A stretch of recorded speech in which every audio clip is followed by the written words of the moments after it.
Welcome to the Vegerial Life Podcast. Kindly hit that like button because it helps us reach more people in our community. And it basically helps us run everything we're doing in this brand smoothly. Also, do not forget to hit that subscribe button and subscribe to our channel. It is absolutely free of charge. Now, let's get into the new episode. Hello, everyone. Welcome to a brand new episode of the Vegerial Life Podcast with Theo Olele. And this is a space where we have insightful conversations with people, where we talk about their life, their journey, what inspires them, what makes them unique, and so on. And today I am joined by Ainee Cha. She's a mindfulness teacher, a mental health advocate, a leadership coach. And on this episode, she's going to be going through her journey, her life, how she started, what inspires her to do what she's doing right now. She's going to also talk about being a mother, because obviously I know her life is all around motherhood, so she's going to be sharing that with us as well. But quickly, before we start, I want you all to do me a favor.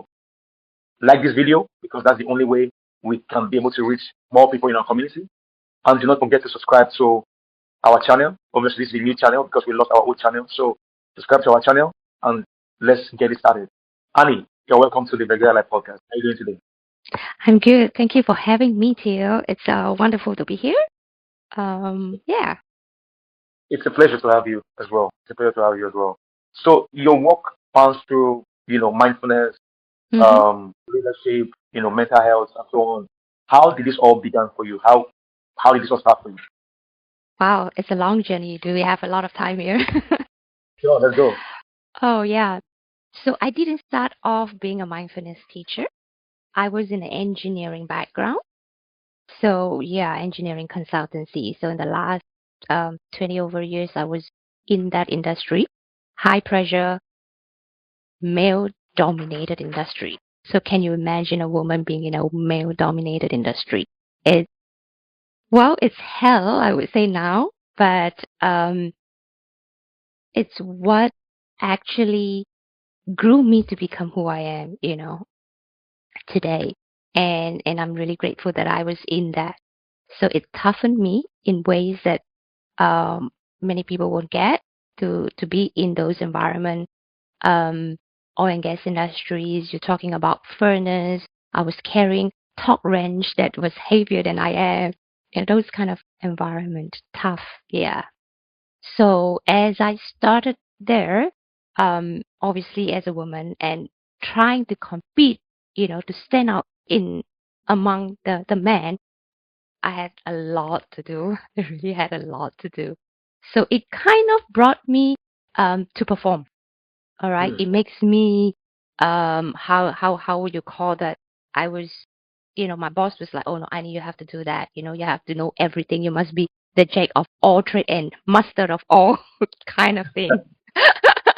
So yes, but it was really good in such a way that it really toughened me a lot. So that journey itself, about 20 years, I was in leadership. I was capable. I spent the time learning from people like half my age older, and I was very young. So I do work in a high pressure environment, in a male dominated environment industry. And I was really driven, capable, respected those days, and constantly performing. And I believe these are strengths that I was meant to have. So I keep pushing and pushing, pushing harder and holding everything together. On the outside, it may look successful, but inside, I was quietly disconnected. I didn't had those words then, but I was really holding on and trying to break, trying to push through. But of course, life has many ways, signals, things that will, make you slow down. It brought some moments that I couldn't even engineer in my way through. So there were loss, there were personal upheaval, um, especially emotional exhaustions that review my limits. And I realized that the things that I do, the tools that have made me successful professionally, couldn't meet me emotionally. That's where my journey started. And that's where I saw a moment where, um, I asked myself, I need you can keep functioning and keep doing, but can I actually listen? What do I want in life? Is this what I want? And I start questioning that.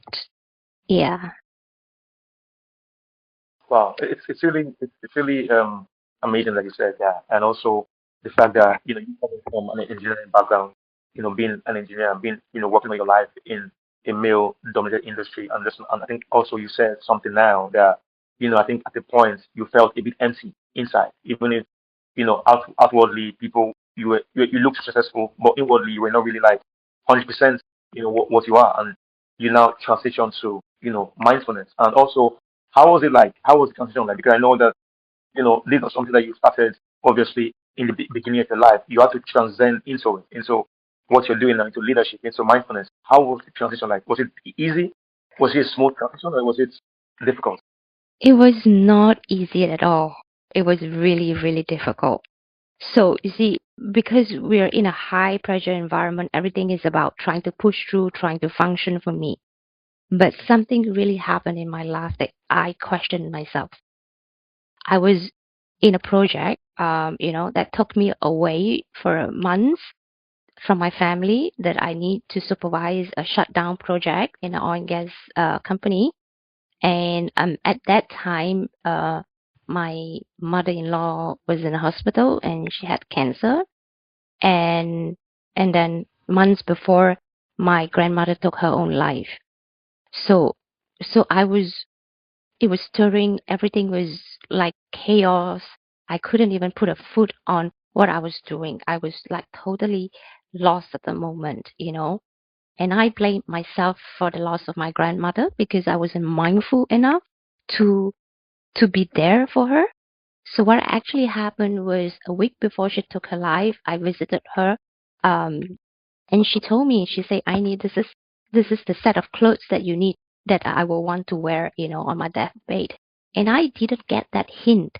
I was so um, you know, engrossed in my own thing that I really doesn't listen to her. So I told her, I call her Paul in Cantonese. No, don't be stupid, yeah, you're gonna have a long life, no, blah blah blah blah blah, right? You know. And then and it went quiet a week later and everything just showered down and I couldn't really hold it. I was questioning why.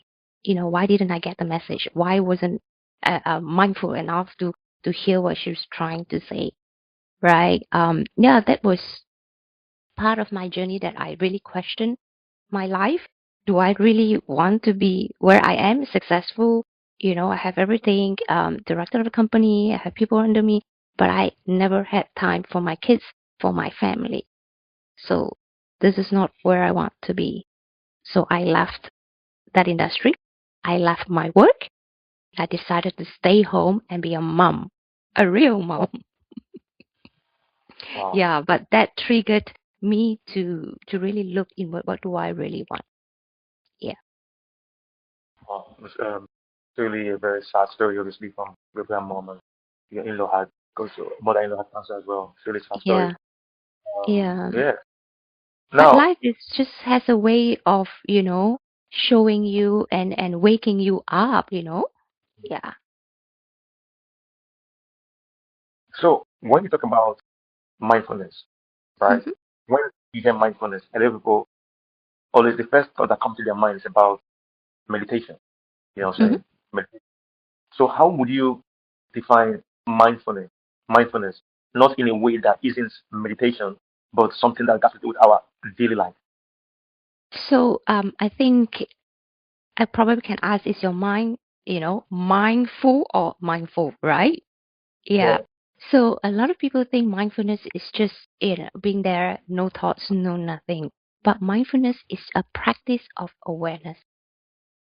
How aware are you at this present moment? So I'll give you an example. If I'm eating an apple, I'm eating an apple. But how many people that that I know, when they're eating an apple, the mind is somewhere else, not on the apple? Yeah.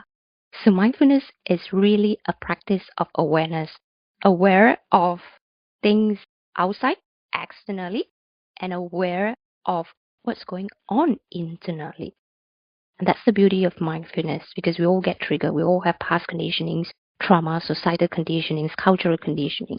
But how aware are we? Hmm, that's it. So when you're talking about awareness now, right? Mm-hmm. Mm-hmm. Awareness now, inner awareness. How do you, when you have that inner awareness, when you're mindful, when you have that inner awareness, how how can you um how can you use that inner awareness to respond to pressure in leadership? Because as a leader, there's so much pressure.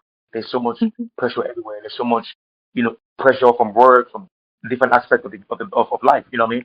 So when you have that inner awareness, how do you respond to the pressures of life as a leader? So actually, the practice of awareness is the mindfulness is a practice of awareness. So which means we are aware of what is going on. Let's say in a boardroom, in a meeting, right? Are you aware of what is going on externally in a meeting, right? Actually listening in the meeting, and are you aware of what's going on? Because whatever is being said in the boardroom is bound to trigger you somewhere or another. And how do you react? Or rather, do you react or do you respond? Yeah. So I think this practice is going to take time, but everybody can do it. So I do have a framework that I guide people, leaders into, which I call it the heart framework. So first Yeah. of all, we do need, you see, we are a leader of ourselves. If we can't lead ourselves, how are we going to lead people under us? If we are not calm, we're going to invite not calm energies that's coming, right? So as a leader, the very first thing is being grounded. Yeah, and I know most leaders like to speak first. Okay, this is a problem, and this is how we're gonna do it. Blah blah blah blah blah. But we're not really listening to our subordinates or managers or people in the team because then they don't feel heard, they don't feel seen. So no matter how good your strategies, how good your knowledge, how good your skills, right? You're not gonna Yeah. build a culture that is cohesive enough to lead. Yeah, so I call it a collaborative intelligence. We all have IQ, we all have EQ, right? Intelligence and emotional intelligence, but there is also such thing as a collaborative intelligence. So Oh, coherence, in alignment. Yeah. So in mindfulness, it's not just a practice of awareness, but it comes with what I normally say the two wing. When you are aware, what are you going to do next? That's most important, and it comes hand in hand with mindfulness. So, to me, mindfulness and compassion must come hand in hand. Can I yeah. see you? Right? Whatever you say, where are you coming from? Why are you saying that? You know, like really listening and not hearing what people say, but listening to the to what's underneath, in between the lines. You can say it. What's underneath the word? Yeah, that's the beauty of mindfulness. Mm, absolutely. I love what you said. And now you talked about leadership as well. Now talking about being emotional, of having emotions and stuff like that. And as a leader, you are meant to make big decisions that Mm-hmm. might not be Mm-hmm. conventional, might not be, because it comes with a lot of pressure. And now you're talking about, oh, as a leader, you have to have emotion. But don't you think that as a leader, in my own way, I believe this is me now, right? I believe that as a leader, you have to be ruthless sometimes. You have to be ruthless. And you have to make uncomfortable decisions, non-emotional decisions. So you talk about having emotions now. So how do you bring that in that aspect of life when you have to I make a decision and I would. yeah, Mhm. Go ahead. Go ahead. yeah, I would when you have to make actually. yeah. No, you Yeah. can say what you. So I would have to reframe Hmm. that. I would like to reframe that. Yes, you say as a leader, when you're sitting very high up there in the sea levels, you have to make decisions, non-emotional decisions. But Emotional. every decision is emotional, right? Whether it is coming from fear-based or love-based, right? Wow. Yes, I need to have a target, right? 300,000, you have to do this, blah, blah, blah, blah, blah, right? But why do I put a target? Why do I have this decision? Is it fear based? Love based? Fear because we do not have enough sales, we do not have enough profit to keep our people. Where is it coming from? So every decisions, when you say non-emotional, it just cannot be here. Every decisions is emotional, right? But are you aware of what emotions you're making that decision? Now, can you share, you know, an experience where your um your inwardness, your um self-awareness, can you explain a time where it got you through a difficult decision in your life? I know you talked about obviously you losing somebody, but aside from that, can you talk about maybe how your inner awareness got you through a very difficult decision or difficult situation in your life? Okay, let's bring back the story that I shared with you. It was one of the most difficult decisions. So instead of learning to push away the emotions, the grief, the loss, the everything, with the practice of mindfulness and the compassion for myself, I have learned to be with myself regardless of what's happening. Whether I'm sad, whether I'm happy, I have to be with myself. I can't push away emotions, right? Because if you push away emotions, it's going to come back. For example, it's your inner child, your emotions is calling you like a child, he's going to come to you and mommy, I want this, mommy, mommy, mommy. And then you're going to tell your child, your emotions, wait, wait, wait, wait, wait. It's not going to happen because they will keep coming back, right? They will keep surfacing the emotions through different circumstances, through different triggers. So if certain things triggers anger in you or certain things triggers grief or loss, it's going to keep coming until you learn to be with that sadness, be with that anger, be with that grief. That's where healings come. And if we were to tie in to what leadership is, if a leader is not grounded and they're not aware of their emotions, they're not aware of what they're doing, they're only leading from an intellectual mind. How far can an intellectual mind can go? But if Mm, you are emotionally stable, you are grounded, your decision is really with clarity and it shouldn't come from fear. It comes from love because there's mm, only fear and love energy. mm, mm. That's amazing to hear. You know, for me personally, when it comes to mindfulness, I try as much as possible, and I would like to hear your thoughts on this as well.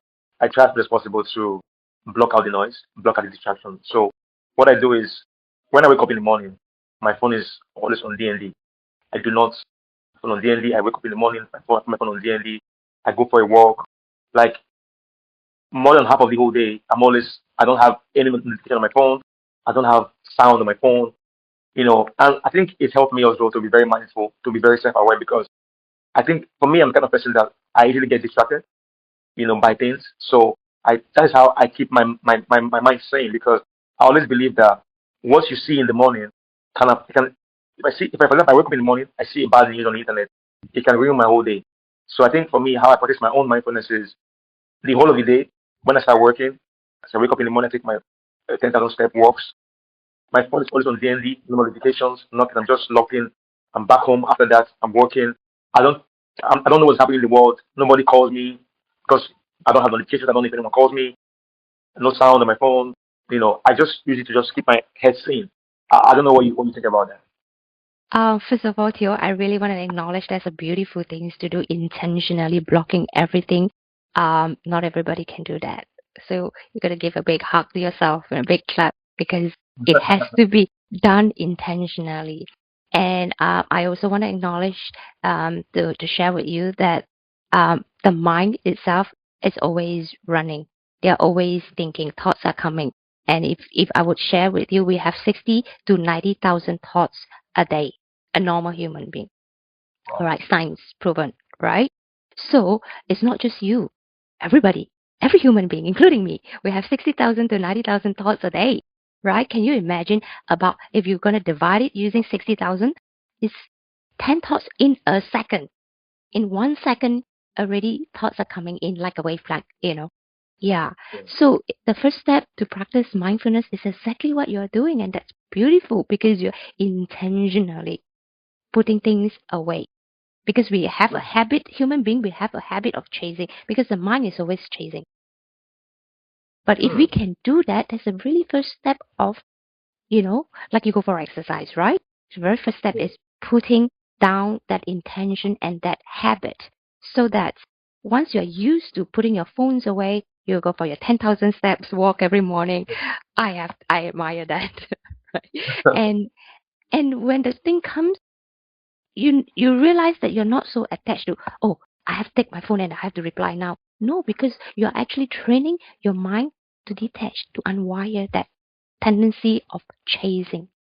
And there Mm. is that tendency of chasing.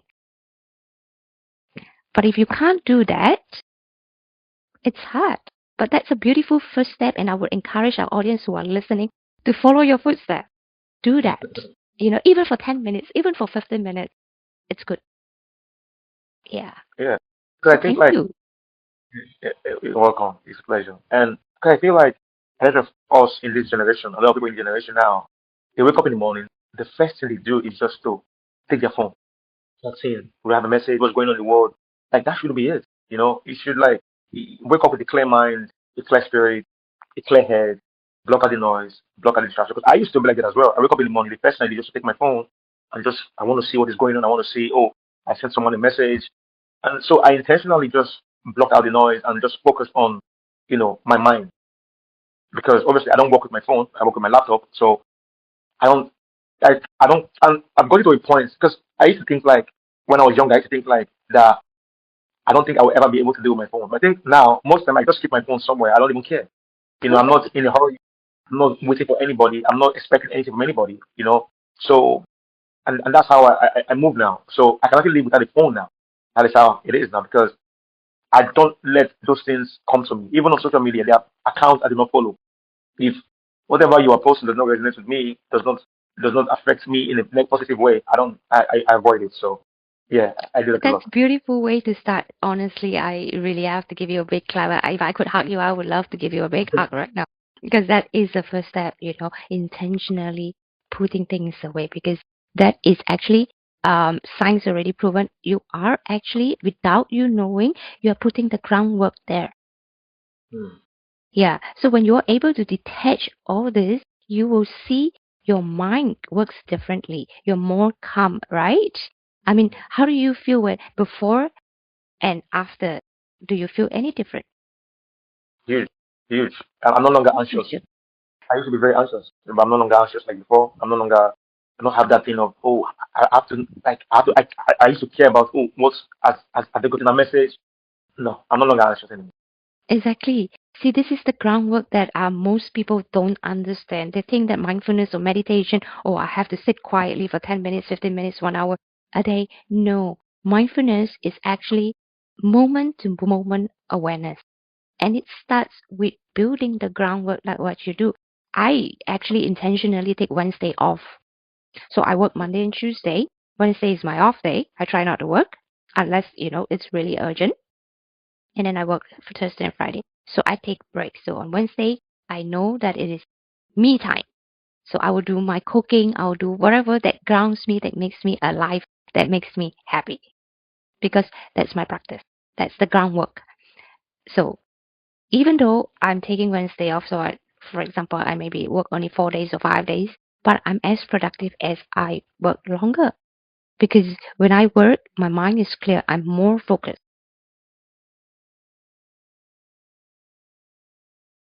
So it's Yeah. not Yeah. about doing and doing and doing because you get exhausted. Because I have been there, Theo. I have exhausted every part of myself. I'm not going to go back there. Yeah, I could relate to what you said. Even me as well. I take time off. I don't work on Fridays. I don't work Fridays. Fridays is the day where I just reflect on the entire week, what I've done, look at what I've achieved that week. For me, it's a day of reflection. It's a day of reflection for me, definitely. Yeah, yep, same. Yeah. So Wednesdays for me to do my cooking, do my facial, self care, go for a walk or read my books, this are all the things. Yeah. Absolutely. So, in one of your writings, you said that motherhood cracks you open. Can you expand on that? Can you share more light about that? I'm curious. Well, this year my daughter it's 23, coming to 23. So, well, I can say I have at least 22 years of being a mother. So, yeah, it's a journey, but being a mother cracks me open is really I learn a lot from my child, from my both of my children, rather than they learning from me. Yeah. Is there any specific thing that you read the article that I wrote? Motherhood broke me open. Is there anything that you would like me to Oh, emphasize and talk about?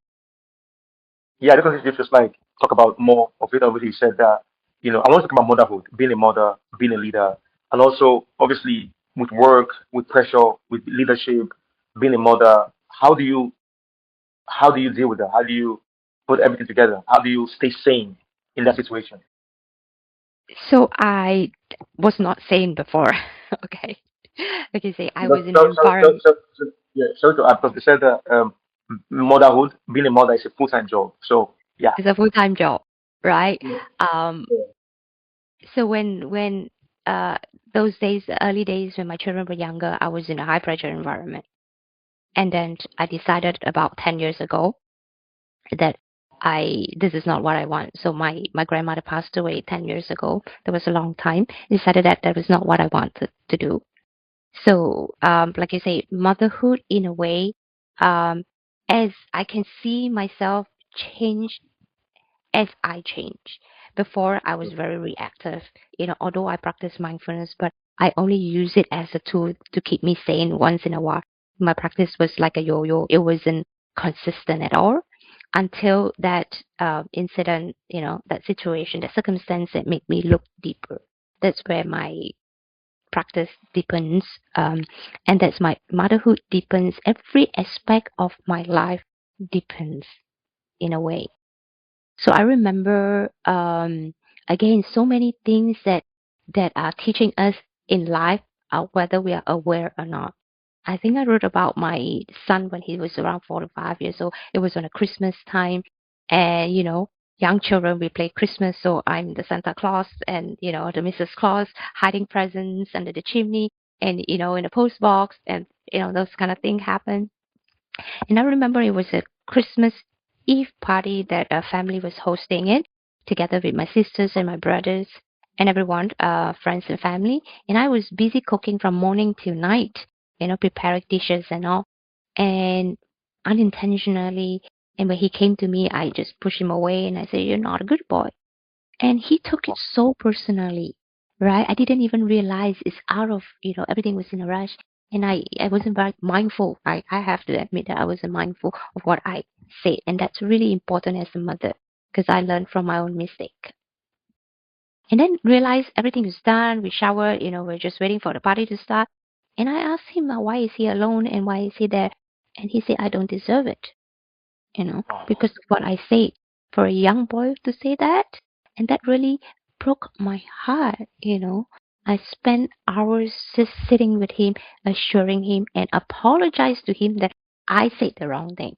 I think being a mother, this is really important to be able to even apologize to your children that you make mistake. So I make a mistake and I apologize and I assure him that, you know, and he's a good boy. It's the thing that he does at that moment was not acceptable in that context. It's not him. So that's really important to separate that, I know mothers, you're not a good boy, you're naughty. It it it kind of they take it personally. Even in my own life, I always feel that I'm not good enough. And we're going to talk about that maybe some other time. But as I started practicing mindfulness and all the triggers make me actually look inside more. So I was able to heal my own trauma, to understand where all these triggers come from, whether it's a past conditioning or it's a cultural trauma or societal belief, all these programmings. With this practice, I was able to unravel every piece slowly, to get to where I am today. So it's a hard work. It's not Yeah. easy. Oh, great. So how do you manage it to avoid burnout? Because sometimes doing juggling, being a mother, the work, your life, a lot. It's a And lot. sometimes you just, It's a lot. I can say I can share that when my kids are young. So remember 10 years ago, I decided not I decided to quit corporate world, right? Yes. So I stayed home. I stayed home with the kids. I participated in their I really wanted to be a real mother, so I participated in their school activities. I cook breakfast, lunch, dinner, you know.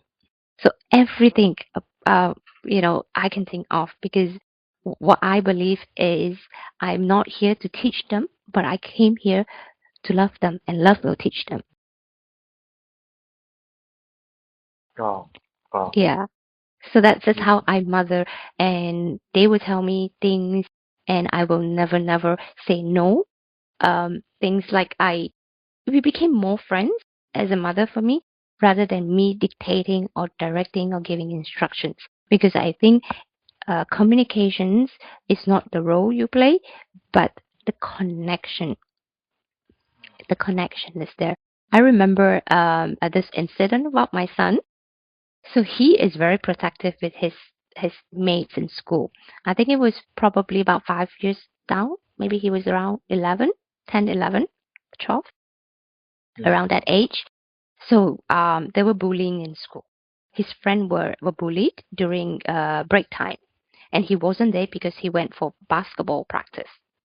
And when he came back, he was so angry, and he told me, "Mommy, if I were there, I'm going to punch this guy, all this kind of thing." He was just angry because he was protective.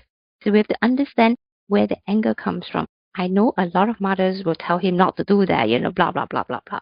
But hey, I did a totally different thing. I said, "Good boy, if you want to punch him, do it outside school. Don't do it in the school."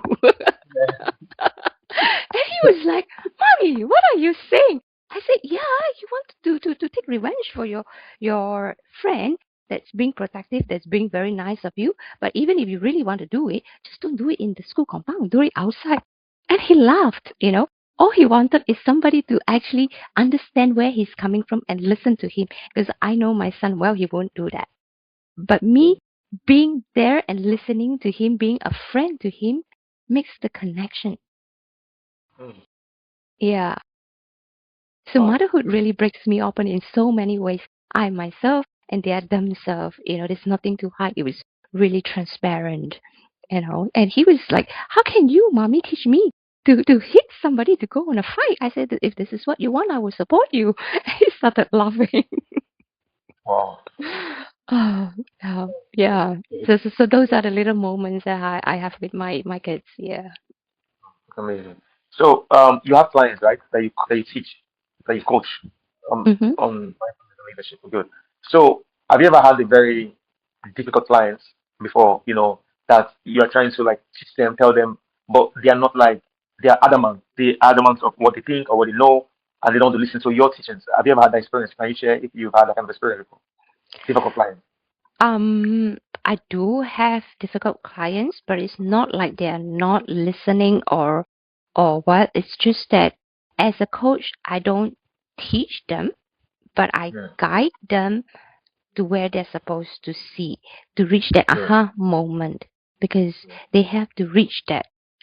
I can teach you methods, I can give you everything. Oh, you can learn it from AI now, is easily available. You Yes. can learn it from internet, but it is that realizations that helps people to move forward.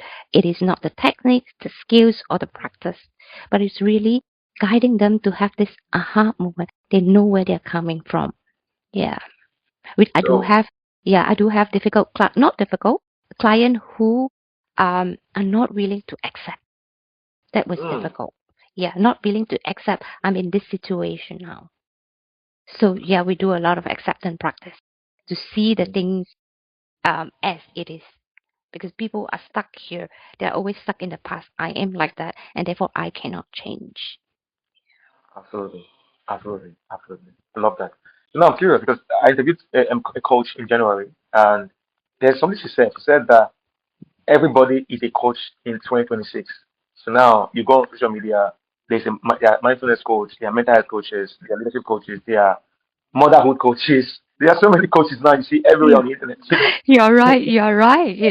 Sometimes I don't even want to call myself a coach. Yeah, so Oh, it's so just yeah. saturated about it, and it's a lot. So as a coach now, what makes you stand out? What makes you unique? What makes you stand out from the rest? I think my approach is very, very different from people. I come from helping people to transition what they experience, to bridge this spiritual work, all right, mindfulness into everyday life, modern life.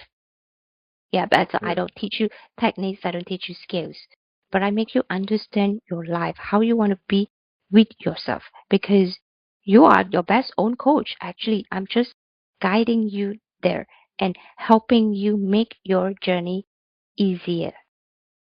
mm, Yeah, yeah, because intuitively, for myself, I'm an empath. I'm also an intuitive. So sometimes I was able to see exactly where the challenges are, where the problems are, and well, if you have ever been coached by me, you know, in my coaching sessions, people cry. I mean, not yeah. intentionally make them cry, but they cry because it's a release. Yeah. Mm, So I guess that's what makes me different. absolutely. Absolutely. Yeah, sometimes it's really, I feel sometimes it's really the energy, yeah, that you are attracting. Yeah. Right. Right. So, finally, what advice would you have for somebody who is stuck between what they thought they would be and what they are becoming? Can Someone you, who, yeah. What can you, advice would you have? Yeah, can you hear me? yeah, yeah, Yeah, I yeah, said, it broke for a what? while. Can you say that again? Okay. Yeah, sure. I said, what advice do you have for someone who is stuck between what they thought they would be and what they are becoming? What's the advice? I would actually advise them to really listen to themselves, open the heart, and quiet the mind. Because the mind will protect you, the programming, the everything. Don't believe everything you think. You know, get some quiet Mm, time and listen to what the heart's call. Yeah, I would like to share this story. I think it was told by my teacher. Um, I know in the elders where all the elders were there in the indigenous, and the elders told this younger guy not to turn on the lights, and he asked why. So if you turn on the lights, you only see what you want to see. mm, Yeah, but if you off the lights and listen, you listen to what needs to come out. wow. Yeah. So so to all the audience who are listening, I would really like, an advice, like you say, to really listen and listen deeply. I know sometimes it can be difficult, but hey, Right. you know, this is the best thing to do. If it's you're not ready, take some gentle moments, but it will keep coming back.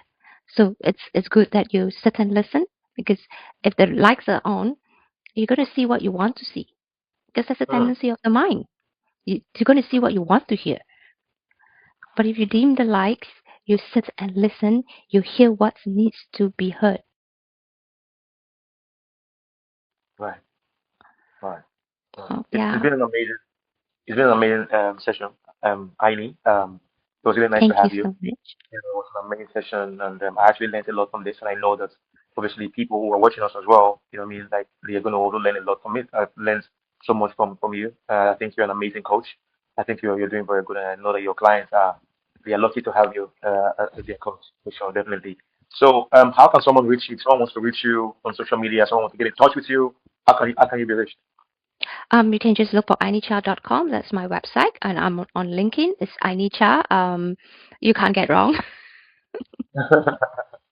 Okay, all right. Yeah. Um, amazing, Yeah. amazing, amazing. So yeah, it was nice to have you here, and yeah, I'd like to have a thank you wonderful. so much, Theo. Thank you for having me here. But could we do something really different before we end? I'd like the audience to just take a moment Sure. and put their hands on the heart center and just maybe just breathe with me for a while.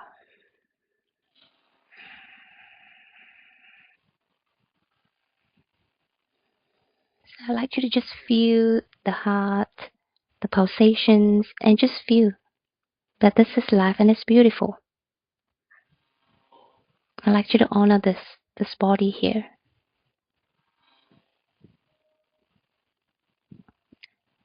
And this body being just a human, we have emotions, we have, physical body.